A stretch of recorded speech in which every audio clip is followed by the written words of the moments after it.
18. The example set us by the Holy Fathers. Consider the lively examples set us by the saints who possess the light of true perfection and religion, and you will see how little, how nearly nothing we do. What, alas, is our life compared with theirs? The saints and friends of Christ served the Lord in hunger and thirst, in cold and nakedness, and work and fatigue, and vigils and fasts, and prayers and holy meditations, and persecutions and many afflictions. How many and severe were the trials they suffered, the apostles, martyrs, confessors, virgins, and all the rest who willed to follow in the footsteps of Christ. They hated their lives on earth that they might have life in eternity.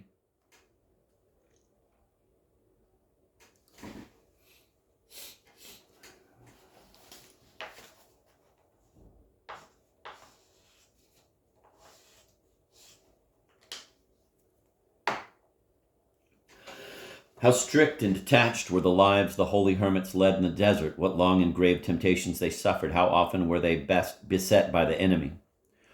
What frequent and ardent prayers they offered to God, what rigorous fasts they observed, how great their zeal and their love for spiritual perfection, how brave the fight they waged to master their evil habits, what pure and straightforward purpose they showed toward God. By day they labored, and by night they spent themselves in long prayers. Even at work they did not cease from mental prayer. They used all their time profitably. Every hour seemed too short for serving God, and in the great sweetness of contemplation, they forgot even their bodily needs. They renounced all riches, dignities, honors, friends, and associates. They desired nothing of the world. They scarcely allowed themselves the necessities of life, and the service of the body, even when necessary, was irksome to them. They were poor in earthly things, but rich in grace and virtue. Outwardly destitute, inwardly they were full of grace and divine consolation. Strangers to the world, they were close and intimate friends of God.